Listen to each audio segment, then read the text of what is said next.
दिया। ध्रुव जी बोलना तो चाहते हैं लेकिन बोलना नहीं आता है। क्या बोले, कैसे बोले? भगवान ने कहा ध्रुव स्तुति करना तो चाहता है लेकिन आता नहीं। भगवान ने अपना शंख लिया और ध्रुव के कान में लगा दिया। मूकम करोति वाचालम पंगुम लंघते गिरम यत् कृपा तमहम वंदे परमानंद माधवम। बताइए, जैसे ही शंख लगा ध्रुव बोलने लगा।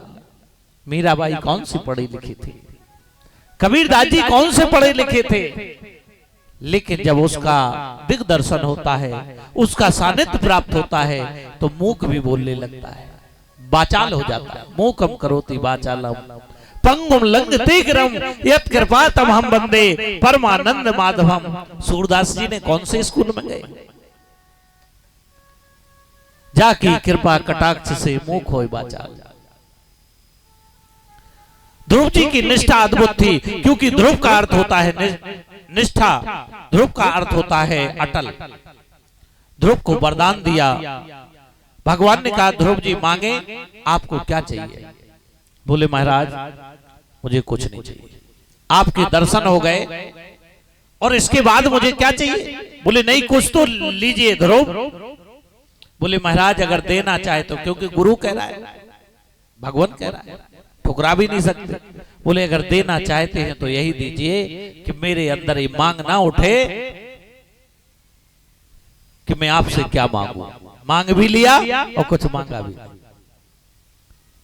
जो भगवान का भक्त होता है वो भगवान से मांगता नहीं, मांगेगा तो भक्ति। भक्ति दान मुझे दीजिए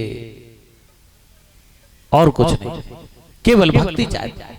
लेकिन भगवान जानते थे इसने राज्य क्यों छोड़ा। तुरंत भगवान ने राज्य दिया। ध्रुव जैसे ही वापस आया तो सुनीति के पास नहीं गया, सुरुचि के पास गया। जिस मां के कारण भगवान का दर्शन हुआ था, सबसे पहले सुरुचि के चरणों में नमन किया। बोले माता तू धन्य है, तू नहीं होती तो भगवान का दिग्दर्शन नहीं हो पाता। उत्तम राजा उत्तानपाद ने अपनी बात, अपना राज्य ध्रुव को दिया, उत्तम को युवराज बनाया और 36,000 वर्ष तक ध्रुव जी ने राज्य किया। अंत में उत्तम को यक्षों ने मार दिया। ध्रुव ने धनुष बाण लेकर यक्षों को मारने लगे। वहां पर नारद जी आए, बोले तुम इनको मार कर अपराध कर रहे हो। तुमने भगवान का दर्शन तो कर लिया, लेकिन ध्रुव इनको मार इसलिए रहे हो क्योंकि तुमने सत्संग नहीं किया है। ध्यान देना, भगवान के दर्शन के बाद भी व्यक्ति की बुद्धि में विकृति आ सकती है, लेकिन जो सत्संग दिन रात करता है उसकी बुद्धि खराब नहीं हो सकती है। इसलिए दिन रात सत्संग करिए, संतों का सानिध्य करिए। तुलयाम लवे नापी ना स्वर्गम ना पुनर्भवम भगवत भग संज्ञस्य मर्त्या नाम की मुताससा। एक पल का भी सत्संग किसी को मिल जाए तो उसका जीवन धन्य हो जाता है। भगवान के दर्शन से बड़ा सत्संग बताया गया है। इसलिए संत रात दिन जगह जगह जाकर के ना ठंड देखते हैं ना गर्मी देखते हैं, यही कपड़ा है इनके पास। अगर ये आपसे कुछ लेते भी है ना धन, तो ले नहीं जाते, आपके फिरोजाबाद में आश्रम बना के चले जाएंगे आपके लिए। अगर आप संतों का सानिध्य करते रहोगे, मैं इसलिए नहीं कह रहा हूं कि संत सामने बैठे, कथा में लिखा है तुलयाम लवे नापी ना स्वर्गम ना पुनर्भवम भगवत संगी संज्ञस्य मर्त्या नाम के मुतासिसा।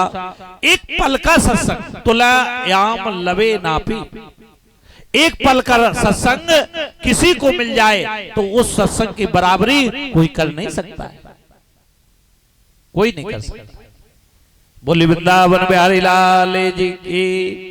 सत्संग का चस्का जिसको लग जाए। अब मृत्यु देवी जब ध्रुव के पास आई तो ध्रुव का विमान तो पहले ही खड़ा था। मृत्यु देवी ने ध्रुव को प्रणाम किया और जैसे ही प्रणाम किया, ध्रुव ने अपना पैर, जो भगवान का विमान आया था, मृत्यु को लांग करके और विमान पर चढ़ गए और मृत्यु देखती रह गई और ध्रुव का कल्याण हो गया। इसी प्रकार अगर आप अपना कल्याण चाहते हो, मृत्यु को झुकाना चाहते हो, तो कथा के माध्यम से वो जो आपके हृदय वाला है, जो चतुर्श्लोकी भागवत हृदय में रखा है, अपने अपने नाम लिखवा दीजिए। 8 तारीख को आपके हृदय में भी वो जो परमात्मा बैठा हुआ है, उससे मिलने मिलाने का काम हमारे संत समाज करते हैं। यहां से कोरे भाषण नहीं दिए जाते, ये व्यासपीठ है। और ये व्यासपीठ में आपको एक चीज और बता दूं, ब्राह्मण की व्यासपीठ है और सदगुरुदेव श्री सतपाल जी महाराज के शिष्य की व्यासपीठ है। अगर वाकई में आप हृदय में उस परमात्मा को जानना चाहते हैं, कल्याण करना चाहते हैं, तो अपने अपने नाम लिखवा दीजिए, उसको जान सकते हो जीवन रहते हुए। तात स्वर्ग अपवर्ग सुख धरऊ तुलाए कंग, अतुल न ताई सकल मिली जो सुख लव सत्संग। बोले वृंदावन में हरि लाल की। इस प्रकार से ध्रुव जी का कल्याण हुआ। पुरंजन उपाख्यान आया है, पुरंजन का कल्याण किया। पंचम स्कंद की कथा में 8वां अवतार ऋषभदेव का हुआ। उन्होंने अपने पुत्र भरत को, उनका एक पुत्र था भरत, बड़ा भक्त था, सारे जीवन भगवान नाम का कीर्तन किया। अंत में एक हिरनी के बच्चे में मन लग गया, वो 84 में चला गया।